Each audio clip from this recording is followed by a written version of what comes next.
warahmatullahi wabarakatuh. Hai, apa kabar teman-teman semua hari ini? Mudah-mudahan hari ini teman-teman semua sehat selalu ya. Jumpa lagi bersama Bunda Fitri dalam mata pelajaran IPAS. Tapi hari ini kita mau belajar apa ya? Sebelum kita memulai pembelajaran, kita brainstorming dulu yuk. Nih teman-teman, pernahkah teman-teman melihat bintang jatuh? Atau melihat suasana malam dengan ribuan kilauan cahaya yang ada di angkasa? Kira-kira itu semua apa sih? Itu semua ada di benda-benda langit penyusun tata surya. Sebelum kita memulai pembelajaran, yuk kita cek dulu KD dan tujuan pembelajarannya. Ini dia. Baiklah, pertama kita akan membahas tentang benda-benda langit penyusun tata surya. Kira-kira benda-benda langit apa saja ya yang menjadi penyusun tata surya? Yuk kita ikuti videonya sampai selesai. Teman-teman, benda-benda langit penyusun tata surya diantaranya yang pertama ada matahari, yang kedua ada planet, yang ketiga ada satelit, kemudian yang keempat ada asteroid, yang kelima ada komet, yang keenam ada meteoroid. Yuk kita bahas satu persatu. Let's go. Benda-benda langit penyusun tata surya yang pertama adalah matahari. Sudah tidak asing lagi kan teman-teman dengan yang namanya matahari. Setiap hari kita dapat melihat cahaya atau sinar matahari yang menyinari bumi. Dan setiap hari juga kita dapat merasakan panasnya paparan sinar matahari. Tapi, tahukah teman-teman, sebenarnya matahari itu apa ya? Ada yang tahu? Matahari adalah sebuah bola gas yang sangat besar, panas, dan berpijar. Nah, matahari ini terbentuk dari beberapa unsur loh teman-teman. Di antaranya ada hidrogen, ada helium, karbon, besi, oksigen. Ada banyak lagi unsur-unsur pembentuk lainnya. Dan tahukah teman-teman, kalau diameternya matahari itu mencapai 1,4 juta kilometer. Dan beratnya matahari mencapai 330.000 kali dari beratnya bumi. Jadi, bisa dibayangkan kan teman-teman seberapa besar dan seberapa beratnya matahari. Kemudian matahari juga memiliki beberapa lapisan loh teman-teman. Di antaranya ada lapisan inti matahari. Setelah inti matahari ada fotosfer, kemudian ada kromosfer, dan yang terakhir adalah korona. Setelah matahari, kemudian benda-benda langit penyusun tata surya yang kedua adalah planet. Kira-kira apa sih planet itu? Daripada kita penasaran, yuk kita cari tahu faktanya bersama-sama. Planet adalah benda langit yang mengelilingi bintang dengan lintasan dan kecepatan tertentu. Nah, planet ini berputar mengelilingi matahari yang disebut dengan revolusi. Selain revolusi, planet juga berputar pada porsnya yang dinamakan dengan rotasi. Teman-teman, tidak semua benda langit dikatakan sebagai planet karena planet memiliki ciri-ciri nih teman-teman. Di antaranya adalah benda langit dikatakan sebagai planet apabila benda tersebut berdiameter lebih besar dari 2000 km. Kemudian ia berbentuk bulat.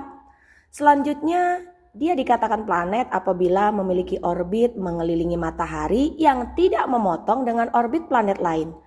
Dan yang terakhir, ciri-ciri planet adalah planet tidak menghasilkan cahayanya sendiri, tetapi memantulkan cahaya matahari yang mengenainya. Berdasarkan ciri-ciri tersebut, planet-planet yang menyusun tata surya jumlahnya ada 8 nih teman-teman. Nah, untuk mempermudah teman-teman sekalian dalam mengenal nama-nama planet beserta karakteristiknya, yuk kita nyanyi bersama. 1, 2, 3, let's go! Merkurius, planet terkecil. Venus, si bintang fajar. Bumi, tempat kita tinggal. Mars adalah si planet merah. Jupiter, planet terbesar. Saturnus yang ada cincinnya. Uranus, planet yang dingin.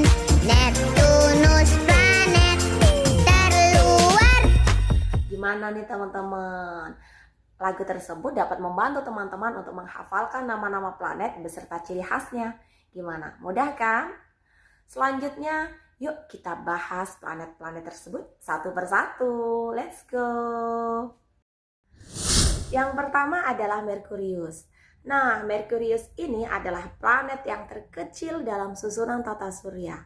Selain itu, Merkurius juga adalah planet yang terdekat dengan matahari dengan jarak hanya kira-kira 58 juta kilometer. Sehingga planet tersebut memiliki rotasi yang sangat singkat teman-teman, yaitu hanya sekitar 88 hari saja.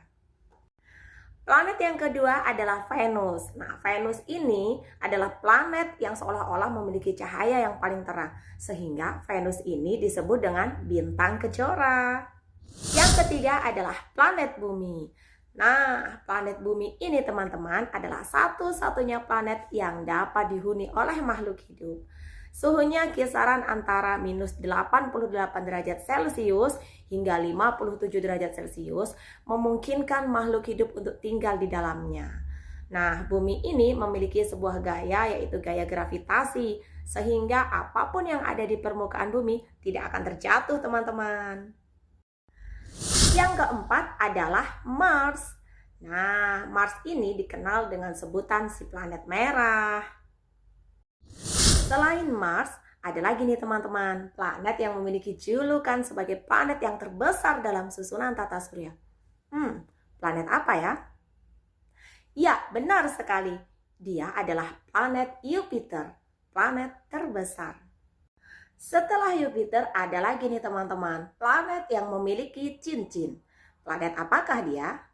Ya, dia adalah Saturnus.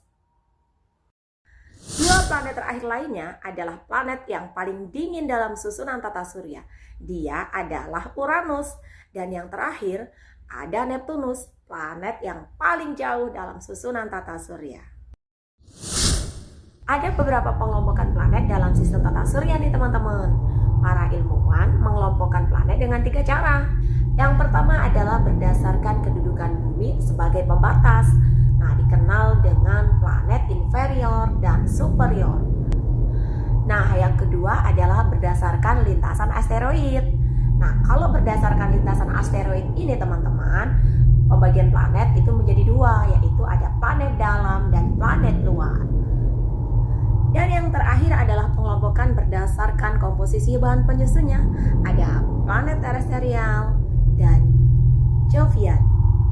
Nah, teman-teman, kita sudah membahas 2 benda langit yang menjadi penyusun tata surya. Ada matahari dan planet. Selanjutnya, benda langit yang ketiga adalah satelit. Satelit adalah benda langit yang mengelilingi benda langit lain yang gravitasinya lebih besar teman-teman. Dan satelit ini dibagi menjadi 2, ada satelit alam dan satelit buatan. Apa ya bedanya antara satelit alam dan satelit buatan? Cekidot. Satelit alam adalah benda langit yang mengitari planet nih teman-teman. Contohnya apa ya? Nah, contoh dari satelit alam adalah bulan. Ternyata benda langit yang selama ini kita pandangi keindahannya ketika purnama itu merupakan satelit ya teman-teman ya. Jadi bulan ini adalah satelit dari bumi teman-teman. Kemudian yang kedua adalah satelit buatan.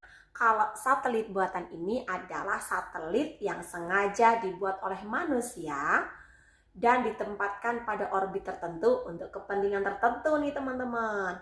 Contoh dari satelit buatan diantaranya adalah satelit Palapa. Yang keempat, kita akan membahas asteroid. Nah, kalau asteroid ini teman-teman adalah benda langit yang ukurannya lebih kecil dibandingkan dengan planet dan dia tidak berbentuk bulat. Sebagian besar asteroid terletak di antara planet Mars dan Jupiter, teman-teman. Nah, lintasan dari asteroid ini membentuk sebuah sabuk asteroid atau yang dikenal dengan asteroid belt. Benda langit yang selanjutnya adalah komet.